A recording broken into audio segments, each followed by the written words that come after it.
myself Ashutosh Pitaliya from BN law college Udaipur. आज हम consumer protection act के बारे में कुछ जानकारी प्राप्त करेंगे, जिसमें कंज्यूमर कौन है इसके बारे में अपन देखेंगे। तो ये कंज्यूमर प्रोटेक्शन एक्ट है, 1986 में इसको पास किया गया था। इसको पास करने का उद्देश्य ये था कि कंज्यूमर को प्रोटेक्ट करना और स्पीडी ट्रायल उपलब्ध कराना, ताकि जल्दी से जल्दी न्याय मिल सके और उसके हितों की रक्षा की जा सके। इससे पहले भी बहुत सारे एक्ट भारत में लागू थे, लेकिन वो सही तरीके से कंज्यूमर को प्रोटेक्ट नहीं कर पा रहे थे। जैसे इंडियन कॉन्ट्रैक्ट एक्ट है, सेल ऑफ गुड्स एक्ट है, पार्टनरशिप एक्ट है, IPC है, फूड अडल्ट्रेशन एक्ट है। ये सारे बहुत सारे एक्ट थे जो कुछ न कुछ हद तक कंज्यूमर को प्रोटेक्ट तो करते थे, लेकिन सही तरीके से प्रोटेक्ट इसको नहीं कर पा रहे थे। तो इस एक्ट के अंदर सबसे पहले देखेंगे कि कंज्यूमर को प्रोटेक्ट किया जाता है। तो कंज्यूमर कौन है, पहले इसका विश्लेषण करना ज़रूरी है कि कंज्यूमर कौन है। तो कंज्यूमर की जो डेफिनेशन दी गई है, धारा 2(1)D में कंज्यूमर की डेफिनेशन यहाँ पे दी गई है। तो धारा 2(1)D की डेफिनेशन को देखने पर ऐसा लगता है कि ये दो भागों में विभक्त है, क्लोज 1 और क्लोज 2। क्लोज 1 जो है कंज्यूमर ऑफ गुड्स के बारे में बता रही है, क्लोज 2 जो है वो किसी सर्विसेज के बारे में बता रही है। तो इस प्रकार यूँ देखा जाता है कि जो धारा 2 है वो कंज्यूमर को दो भागों में बांटती है। पहला है consumer of goods. Consumer of goods के अंतर्गत वे चीज़ें आती है जो व्यक्ति किसी वस्तु को भौतिक रूप से खरीदता है। जैसे कोई टेबल खरीद ली, वॉशिंग मशीन खरीद ली, कोई सी भी चीज़ खरीद लेता है, वो सारा कंज्यूमर ऑफ गुड्स के अंतर्गत आता है। लेकिन इसका एक अपवाद है। अपवाद ये है कि यदि कोई व्यक्ति वस्तु को इस उद्देश्य से खरीदता है कि उसको दोबारा वापस मार्केट में बेचा जा सके, तो उसको कमर्शियल पर्पज़ माना जाता है और वो जो व्यक्ति खरीदने वाला कंज्यूमर की डेफिनेशन के अंतर्गत नहीं आएगा। जैसे कोई दुकानदार है, कंपनी से वॉशिंग मशीन लाकर मार्केट में बेच रहा है, तो वो दुकानदार जो है वो कंज्यूमर की डेफिनेशन के अंतर्गत नहीं आएगा। लेकिन इसका एक अपवाद है, यदि कोई व्यक्ति माल को इस उद्देश्य से खरीदता है ताकि सेल्फ एम्प्लॉयमेंट, अपनी लाइवलीहुड के लिए उसको उपयोग कर सके। जैसे कोई व्यक्ति जीप लेके आ रहा है, खुद ड्राइविंग करेगा और उससे आमदनी प्राप्त करेगा, तो वह व्यक्ति कंज्यूमर के अंतर्गत माना जाएगा। इसी प्रकार यदि कोई व्यक्ति जीप लेके आ रहा है और ड्राइवर को रख लिया उसने दूसरे कामों के लिए, तो वो व्यक्ति कंज्यूमर के अंतर्गत नहीं आएगा, कंज्यूमर उसको नहीं माना जाएगा। दूसरा जो परिभाषा का दूसरा भाग है वो कह रहा है कंज्यूमर ऑफ सर्विसेज के बारे में बता रहा है। सर्विसेज के अंतर्गत banking, finance, insurance, transport, processing, supply of electricity आदि सर्विसेज आती है, जिसके अंतर्गत व्यक्ति किसी सर्विस को खुद प्राप्त करता है या भाड़े पे लेता है। लेकिन सर्विसेज के अंतर्गत जो कमर्शियल पर्पज़ वाला नियम लागू नहीं होगा। यदि कोई व्यक्ति सर्विस को भाड़े पे लेता है कमर्शियल यूज़ करने के लिए, लेकिन फिर भी वो कंज्यूमर माना जाएगा। जैसे कोई व्यक्ति ट्रेन में सफ़र कर रहा है, भले ही वह कमर्शियल पर्पज़ के लिए या किसी बिजनेस के लिए वो जा रहा है, लेकिन वो कंज्यूमर माना जाएगा। इसी प्रकार कोई व्यक्ति ट्रांसपोर्ट से कोई माल को मंगाता है, उस माल को मंगाने का उद्देश्य ये है कि कमर्शियल पर्पज़ है उसका, कमर्शियल पर्पज़ की वजह से वो माल मंगा रहा है, कुछ सामान बेचने के लिए मंगा रहा है, लेकिन फिर भी ट्रांसपोर्ट की जो सर्विस प्राप्त की है वह उसके अंतर्गत कंज्यूमर माना जाएगा। अब इस परिभाषा का विश्लेषण करें तो इसमें पहला आता है कि कंज्यूमर में भी एनी पर्सन, मतलब कंज्यूमर के लिए कोई विशेष योग्यता होनी जरूरी नहीं है। वह किसी भी ऑक्यूपेशन का हो सकता है, एज का हो सकता है, जेंडर का हो सकता है, कम्युनिटी का हो सकता है, किसी भी धर्म का हो सकता है।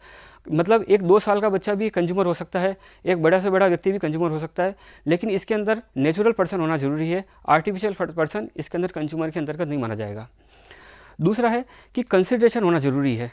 यदि कंसिडरेशन नहीं है तो वह व्यक्ति कंज्यूमर नहीं माना जाएगा।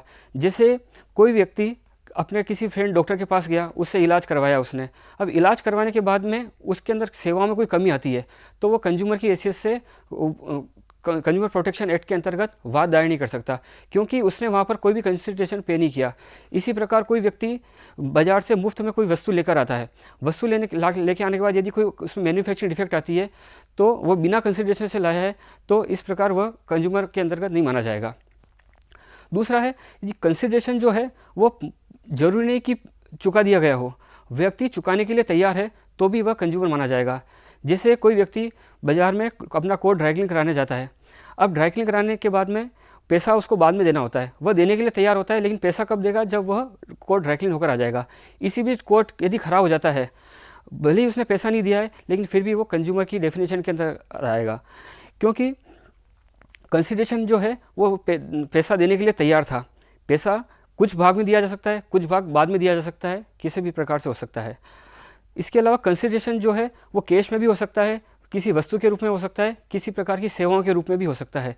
जरूरी नहीं कि सेल ऑफ गुड्स एक्ट की जैसे कंसिडरेशन जो है धन के रूप में ही दिया जाए, किसी वस्तु के रूप में भी दिया जा सकता है, या कोई सेवा कर दी जाए उसी प्रकार से भी कंसिडरेशन दिया जा सकता है। अब कोई भी व्यक्ति जो उस वस्तु को खरीद रहा है, जरूरी नहीं कि वही कंज्यूमर हो, उसके खरीदने वाले के अनुमति से दूसरा व्यक्ति यदि उस सेवा का उपयोग कर रहा है या उस वस्तु का उपयोग कर रहा है, वो भी कंज्यूमर के अंतर्गत माना जाएगा। जैसे कोई व्यक्ति अपने बेटे को डॉक्टर के पास ले जाता है, अब यहाँ पर डॉक्टर गलत सेवा देता है और बच्चे की तबीयत ज़्यादा खराब हो जाती है, तो जो व्यक्ति खुद डॉक्टर के पास लेके गया वो भी कंज्यूमर माना जाएगा, और जो उसका लड़का है वो भी कंज्यूमर माना जाएगा। दोनों में से कोई भी व्यक्ति वाद दायर कर सकता है।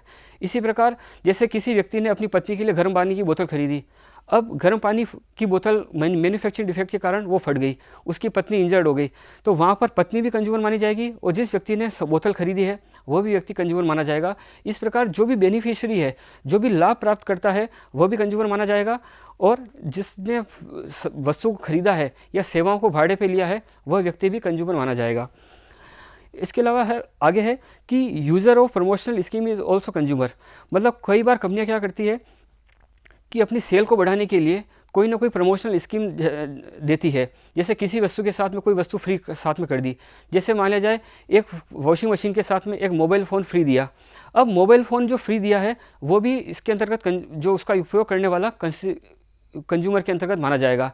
जैसे कंपनी ने मोबाइल दिया और मोबाइल फ़ोन में कोई खराबी आ गई, तो व्यक्ति कंपनी के अंतर्गत वाद दायर कर सकता है, क्योंकि उसने वो जो वॉशिंग मशीन खरीदी है वह मोबाइल फ़ोन को ध्यान में रखते हुए खरीदी है।